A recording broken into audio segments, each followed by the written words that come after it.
11절로 19절에 있는 말씀을 중심해서 감사할 줄 아는 성도라는 제목으로 같이 말씀을 나누고자 합니다. 오늘은 11월 둘째 주일이고 다음 주일은 금년도 추수 감사 주일로 지키는 아름다운 절기입니다. 그래서 오늘은 감사절을 앞두고 준비하는 마음으로 우리가 하나 앞에 드리는 참된 감사가 무엇인지를 말씀을 통해서 깨닫기를 원합니다. 여러분, 우리나라 속담에 은혜는 물에 새기고 원하는 돌에 새긴다는 말이 있고요. 또 물에 빠져 죽을 사람 건져내니 내 보따리 내놓으라고 하는 그런 말도 있습니다. 그래서 이런 말들은 인간의 본성이 전적으로 얼마나 악하고 그리고 얼마나 부패했는가를 잘 드러내주는 그러한 말이기도 합니다. 이처럼 인간은 본성적으로 감사할 줄 모르고 또한 무감각한 존재임을 알 수가 있습니다. 그러나 믿음으로 살아가는 우리 성도들은 지난날 받은 바의 은혜에 대해서 하나님 앞에 감사할 줄 알아야 됩니다. 그래서 오늘 본문의 말씀을 보면 예수님께서 10명의 나병 환자를 거쳐주신 그러한 사건에서 기록되어 있습니다. 물론 성경의 나병이라는 병은 우리가 일반적으로 말하는 문둥병을 의미합니다. 그래서 나병 환자들이 예수님을 통해서 고침을 받은 후에 그들의 반응에 대해서도 성경에 기록되어 있는데, 여러분, 예수님을 통해서 나병을 고침받은 환자들 중에는 그 은혜에 대해서 감사하는 자가 있었는가 하면 반대로 감사할 줄 모르는 사람들도 있었습니다. 그렇다면 10명의 나병 환자들이 고침을 받기 위해서 그들이 어떠한 노력을 했을까요? 첫째는 우리를 불쌍히 여기소서라고 부르짖었습니다. 오늘 본문의 말씀의 내용을 보면 어느 날 예수님께서는 제자들과 함께 예루살렘으로 들어가시는 도중에 잠시 어떤 마을에 들리시게 되었습니다. 그런데 그곳에서 주님은 10명의 나병 환자들을 만나게 되는데 그 중에 9명은 유대인이고 1명은 사마리아인이었습니다. 그렇지만 예수님 당시의 유대인과 사마리아인과의 관계는 민족적인 감정 때문에 서로 상종조차 하기를 꺼려하는 그런 관계였습니다. 그렇지만 이 10명의 나병 환자들은 똑같이 그들이 불행한 병을 얻어서 천대받고 그리고 다른 사람들로부터 소외당하는 그런 처지에 놓이게 되니까 동병상련의 마음으로 그들은 함께 생활을 하게 된 것입니다. 여러분, 특별히 나병이라면 과거에는 불치병으로 인해서 하늘이 내려진 저주의 병으로 그렇게 인식이 되었습니다. 그러나 지금은 치료약이 개발되고 또한 과거의 저주의 상징이었던 그 병에 걸린 사람들의 인격을 존중해서 지금은 나병이라는 단어보다는 한센병이라 그렇게 불려지고 있습니다. 그래서처럼 한센병에 전염되면 세균의 활동으로 인해서 눈썹이라든지 뺨이라든지 혹은 귀와 코 등의 형체가 망가지고요. 심지어는 관절이 녹아내립니다. 손가락, 발가락이 다 떨어져 나가는가 하면은 또한 피부에는 탈색된 반점이 나타나서 정말 바늘로 찔러도 전혀 통증을 느끼지 못하는 그런 상태가 소위 나병, 즉 한센병의 증상입니다. 그리고 또한 음성도 약하게 돼서 소리를 제대로 낼 수도 없는 그런 상황이고요. 또한 이 병에 걸리면 전염병이기 때문에 병든 사람은 반드시 격리 수용될 수밖에 없었던 것이 바로 나병 환자의 삶이었습니다. 그렇기 때문에 이 병에 걸리면은 평생 동안 사랑하는 가족 그리고 사회로부터 이제 떨어져 살면서 피부와 뼈마디가 떨어져가는 그러한 고통을 겪어야 되는 것이 바로 나병 환자의 삶입니다. 참으로 기구한 인생이라고 말할 수밖에 없죠. 그러니 이런 병자들에게는 삶의 기쁨이라든지 희망이 전혀 없었던 것입니다. 그런데 오늘 성경 말씀에 보면은 예수님께서는 예루살렘으로 가는 도중에 만난 이 10명의 나병 환자들에게는 아주 기쁜 소식을 그들이 전해 듣게 되었습니다. 그것은 바로 예수님이 자신들이 살고 있는 그 동네 앞을 지나신다고 하는 그러한 소식을 나병 환자들이 전해 듣게 되었습니다. 그렇지만 그들이 예수님께 나간다고 하는 것은 결코 쉬운 일이 아닙니다. 왜냐하면 그들은 사람이 많이 모인 곳으로 감히 갈 수가 없기 때문에 그렇습니다. 만약 사람들이 많이 모이는 곳에 나병 환자들이 지나갈 때면 언제 그들에게 돌멩이가 날아올지 모를 일이기 때문에 그렇습니다. 그래서 구약 성경을 읽기서 13장 45절로 46절의 말씀 보면 이런 말씀이 기록됩니다. 시작. 나병 환자는 옷을 찢고 머리를 풀며 윗입술을 가리고 외치기를 부정하다 부정하다 할 것이요 병이 날 동안은 늘 부정할 것이라. 그가 부정한즉 혼자 살되 진영 밖에서 살지니라. 아멘. 그러니까 여러분 이 말씀을 보면 나병 환자는 스스로 자기 자신을 향하여 외치기를 나는 부정한 자입니다. 나는 부정한 자입니다. 이렇게 길을 갈 때면 소리를 외쳐야 했던 것입니다.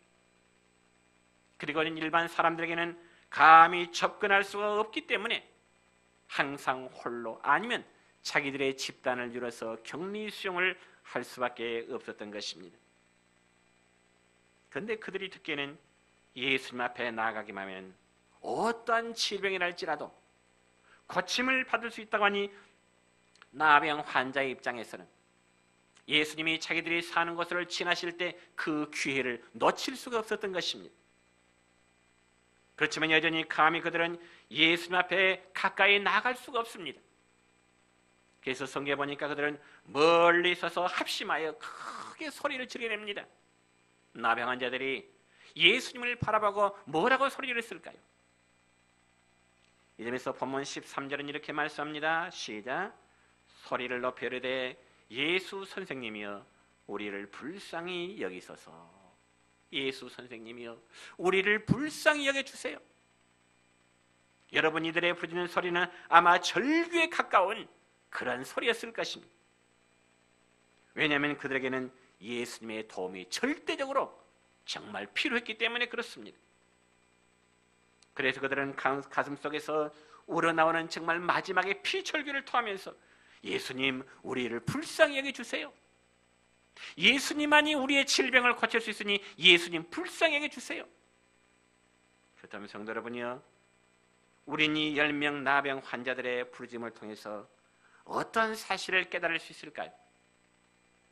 특히 성경에 보면 하나님께서는 범죄한 인간들을 벌하실 때 전염병을 발하시게 하는 경우들이 성경에 보면 종종 있게 됨을 봅니다. 그런데 그 전염병 중에 여러분이요 가장 무서운 병이 성경에서는 나병으로 나타나고 있습니다. 그래서 하나님은 이 무서운 나병의 고통을 보여주시면서 하나님 앞에 지은 죄의 결과가 얼마나 심각한지를, 죄의 결과는 바로 이런 것이라는 것을 우리에게 보여주고 있습니다. 사실 우리 인간은 아담이 하나님 앞에 지은 죄로 인해서 우리가 하나님의 말씀을 바로 깨닫지를 못하고 또 순종하고 교통하는 모든 기능이 망가져 버렸습니다. 이 점에서 종교학자 켈빈은 말하기를 인간의 전적 타락을 말씀하고 있습니다. 그래서 양심이 화인맞아 죄에 대한 감각조차도 다 상실돼 버렸습니다. 마치 나병 환자의 살같이 썩어 들어가도 그 육체의 고통을 느끼지 못하듯이 범죄하며 살아가는 인간들은 순간순간의 죄악에 대한 고통을 제대로 느끼지 못하면서 살아가고 있다는 것입니다. 여러분, 저와 여러분의 몸에 상처가 생기면 당연히 그 상처는 아픔을 느껴야 됩니다. 그리고 그 아픈 부분을 치료해야지 아픈 부분을 참는다고 해서 저절로 나아지는 건 아니죠. 그런데 나병은 살이 썩어 들어가도 아픔을 전혀 모른다는 겁니다. 그와 마찬가지로 우리 인간이 범죄하여 영원히 죽어감에도 자신의 범죄에 대한 아픔을 모른다고 하면은 얼마나 불행한 일이겠습니까? 참으로 불행한 일이죠. 그러면 오늘 본문에 기록된 이 10명의 나병 환자들은 자신들의 존재가 얼마나 불행한지를 알고 있었던 것입니다. 그래서 그들은 예수님을 향하여 크게 부르짖게 된 겁니다. 여러분 한번 생각해 보세요. 물에 빠진 자나 혹은 불 속에 갇힌 자가 살려달라고 소리를 지를 때 속삭이듯이 소곤소곤 살려달라고 말할까요? 아닙니다. 아마 물에 빠진 자나 불 속에 갇힌 자는 정말 살려달라고 목이 터지라고 소리를 지를 것입니다. 이 10명의 나병 환자들도 마찬가지였을 것입니다. 그들은 나병 환자의 삶으로 절망적인 삶 속에서 예수님에 대한 소문을 듣고 도저히 가만히 있을 수가 없었습니다. 왜냐하면 예수님은 그들에게 마지막의 희망의 빛이 될 수 있기 때문에 그런 겁니다. 그러면 사랑하는 성도 여러분이요, 우리도 역시 생명의 구주 되신 예수님에 대한 복음의 소식을 듣고 그에게 참 구원이 있음을 믿고 영접할 때 바로 우리의 삶이 바뀌어지게 되는 것입니다. 왜냐하면 예수님은 죄로 오염된 인간의 모든 죄를 씻어주기 위해서 이 땅에 오신 하나님의 아들 메시아이기 때문에 그렇습니다. 이 사실을 믿으십니까? 믿으십니까? 그리고 예수님은 죄로 오염된 인류의 죄를 대속하고 씻기 위해서 십자가에서 당신의 몸을 찢기시고요, 보배로운 피를 흘려 주셨던 것입니다. 그래서 예수님의 피가 죄로 오염된 우리의 모든 죄를 깨끗이 씻어주고 또한 모든 죄 저주 가운데서 우리를 해방시켜주는 역사가 바로 예수 그리스도의 피 때문에 이루어지게 되는 겁니다. 그러므로 우리 믿는 성도들 중에도 보면 영적으로 무감각한 어떤 영적 나병 환자들이 있을 수가 있습니다. 누가 영적 나병 환자일까요? 그들이 누굴까요? 그것은 바로 하나님과 나 사이에 영적인 교통이 무감각하게 되어버리고요, 우리의 기도가 냉랭하게 되고요, 자기가 잘못된 신앙생활을 하고 있음에도 불구하고 내 신앙생활은 무감각하다면 우리는 다시금 내 자신의 영적 건강을 한번 진단해 봐야 됩니다. 나의 믿음, 나의 신앙은 영적 나병 환자의 믿음은 아닌가 하고 말입니다. 그러면 이 10명의 나병 환자들이 예수님을 향해서 크게 소리를 지를 때 그 소리란 우리 예수님의 반응이 어땠을까요? 도움을 구하는 자에게 우리 주님은 처방을 내리셨는데요, 본문 14절 첫 부분의 말씀을 보면 이렇습니다. 시작. 가서 제사장들에게 너희 몸을 보이라.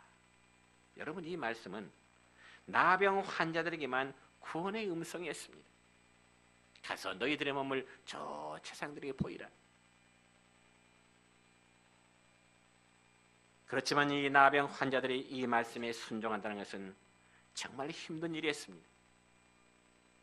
왜냐하면 그들은 불신과 회의를 극복해야 됐고 또 그들에게는 예수님의 말씀에 순종하는 그 믿음이 요구되어야 됐기 때문에 그렇습니다. 그러면 그들은 예수님의 말씀 앞에 순종하며 믿음으로 나가게 된 겁니다. 그리고 14절 끝부분에 보니까 그들이 가다가 깨끗함을 받은지라. 아멘.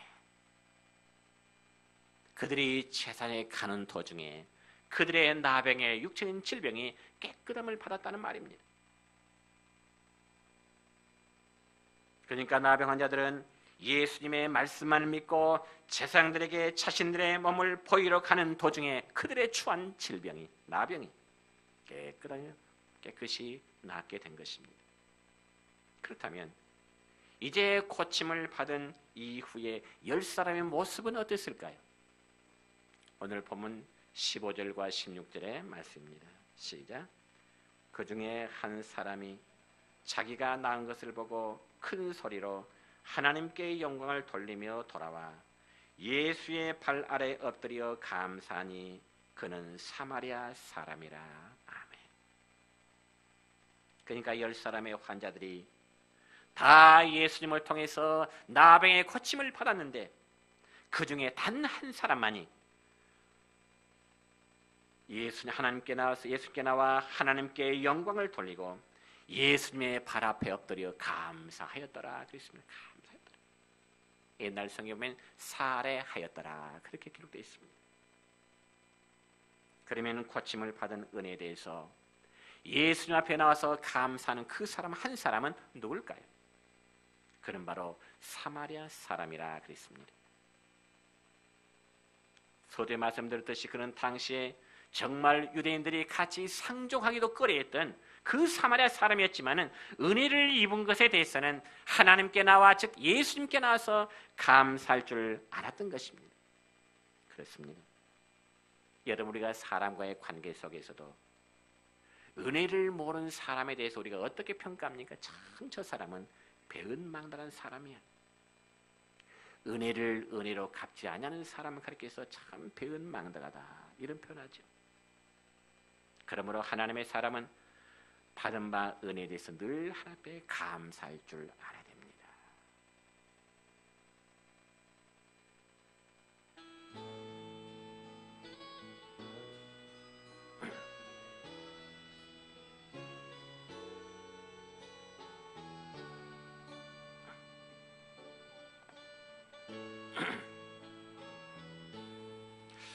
날 구원하신 주 감사, 모든 것 주심 감사, 지난 추억이네 감사, 주내 곁에 계시네 향기로운 봄철 감사, 외로운 가을 감사, 사라진 눈물도 감사, 나의 영혼 평안해 응답하신 기도 감사, 고절하신 것 감사, 해처럼 높으신 감사, 모든 곳 채우시네 아픔과 기쁨도 감사,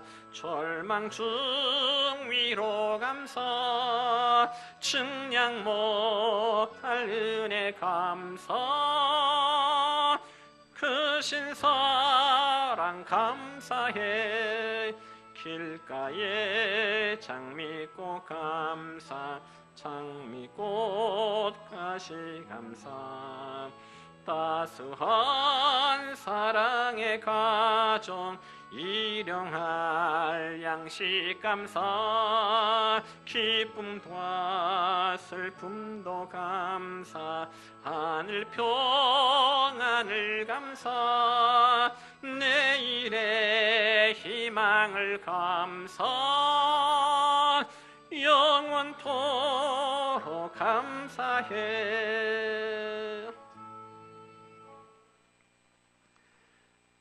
그러면 감사로운 사마리아 사람에게 우리 주님이 묻는 말씀이 있습니다.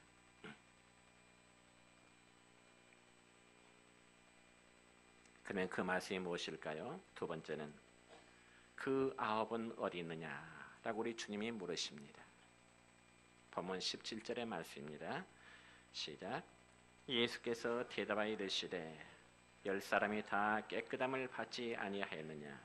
그 아홉은 어디 있느냐? 여러분, 나병에서 고침받은 그들이 얼마나 기뻤을까요? 아마 그들은 꿈인가 생신가에서 아마 자기들의 아픈 그 부위를 꼬집어 보기도 했을 것입니다. 그리고 감격의 눈물을 흘리기도 했을 것입니다. 정말 이 은혜는 평생 갚아도 갚질 못할 은혜입니다. 그런데 이게 웬일입니까? 그 10사람 중에 단 한 사람만 자기의 난 것을 보고 큰 소리로 하나님께 영광을 돌리고 예수님께 나와서 발 아래 엎드려 감사했다라고 기록되어 있습니다.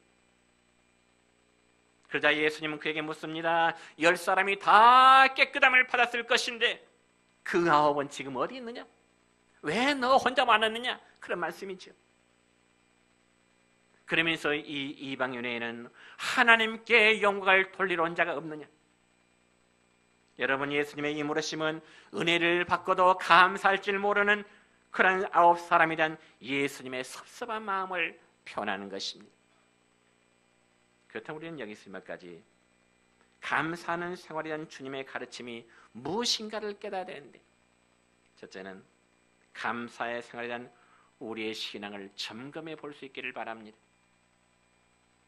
여러분은 감사의 생활하는데 혹시 그 9사람 중에 한 사람은 아닐까요?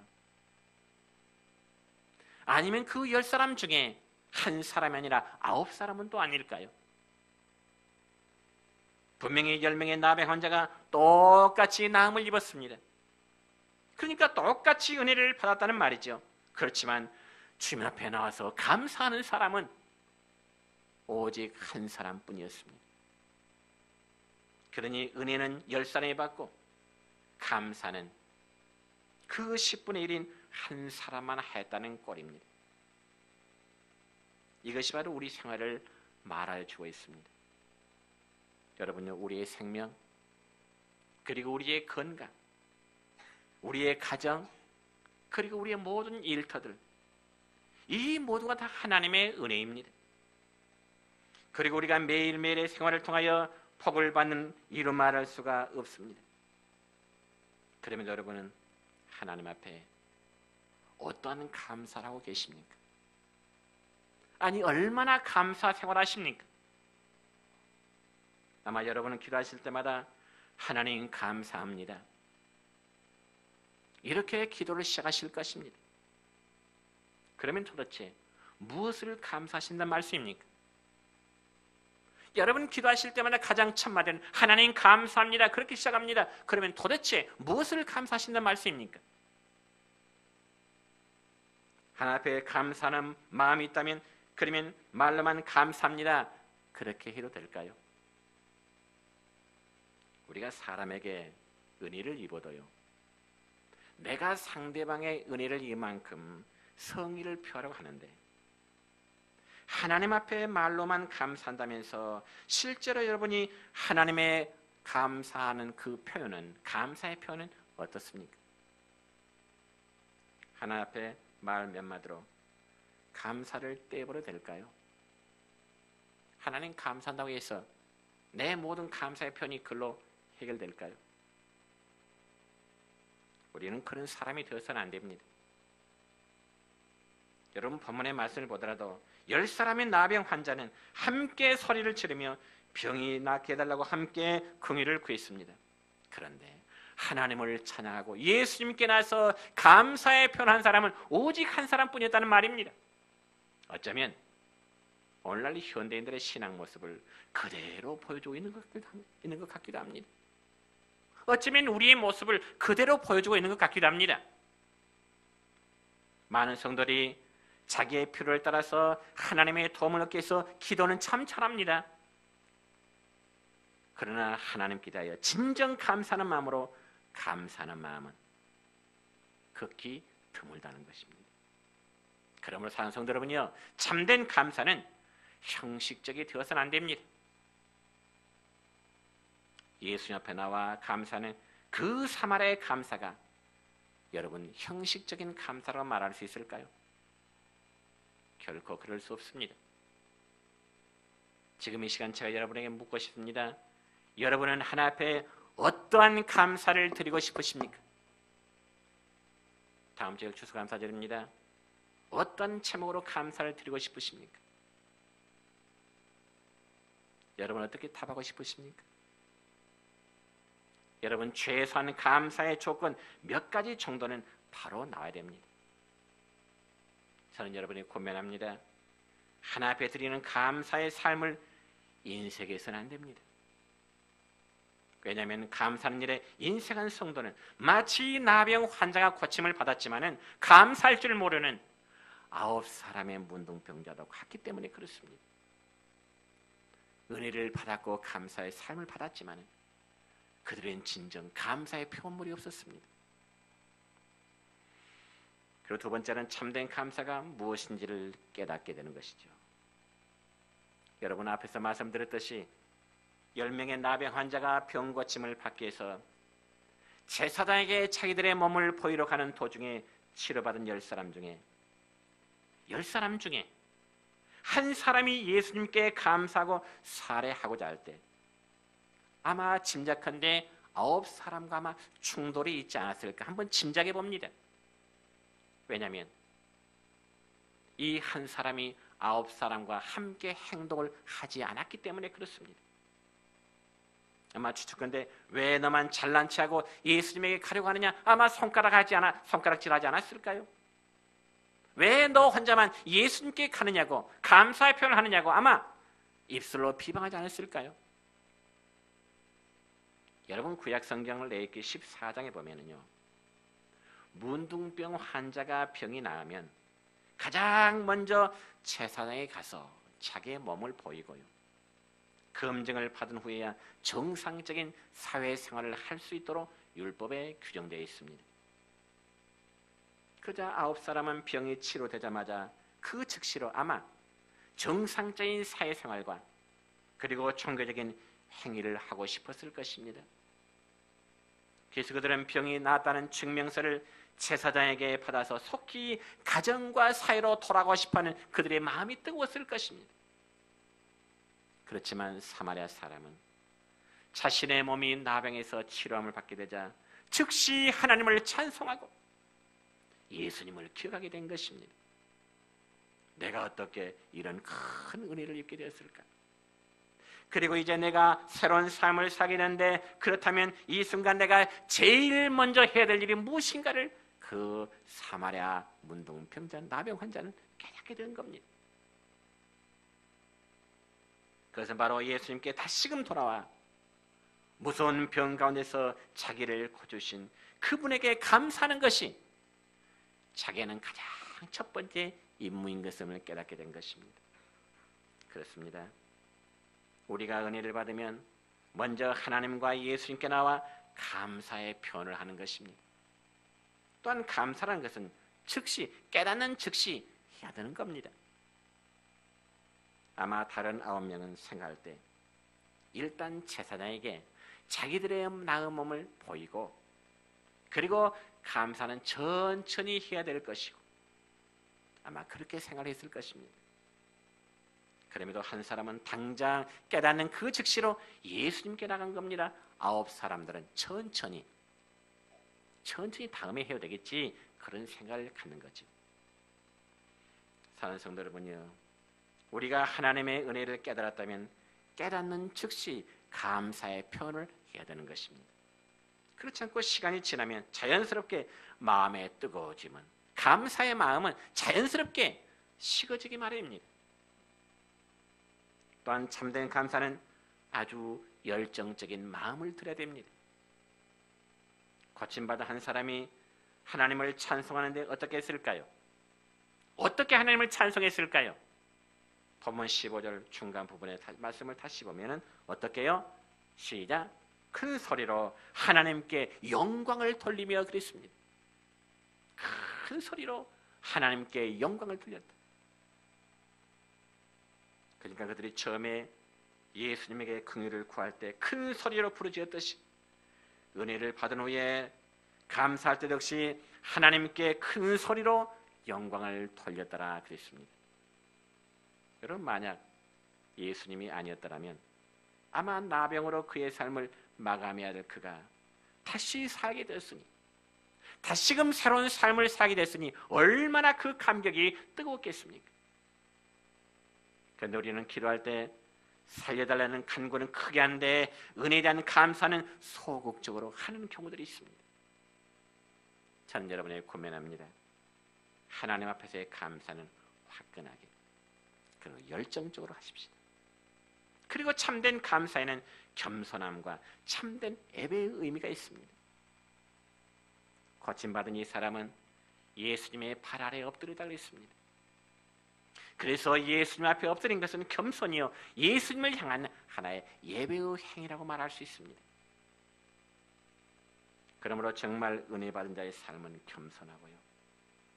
그리고 신령과 진정으로 주님을 경배하는 사람이 되는 것입니다. 그러나 은혜를 받았다가면서도 이 사람 저 사람의 눈치 때문에 그리고 이런 저런 체면 때문에 예수님의 발 앞에 무릎을 꿇지 못하는 그런 유형의 성도들이 종종 있을 수 있습니다. 이제 말씀했습니다. 오늘 본문의 내용 가운데 은혜를 받은 이들 중 9사람은 유대인들인데 이들은 하나님과 예수님에서 감사할 줄 몰랐습니다. 그렇지만 유대인들로부터 멸시와 천대를 받았던 이 사마리아 한 사람은 감사했습니다. 그렇다면 저와 여러분들은 얼마나 감사할 줄 아십니까? 여러분의 스스로의 감사 생활의 점수는 몇 점 정도로 먹인다고 생각하십니까? 다시 한번 말씀드립니다. 다음 주일은 교회 절기로 추수 감사절로 지키는 절기입니다. 우리는 금년 한 해의 삶을 되돌아보면서 지금까지 우리가 주님으로부터 받은 바의 은혜를 감사할 줄 아는 그러한 성숙한 신앙인 되시기를 우리 주님의 이름으로 축원합니다. 기도드립니다.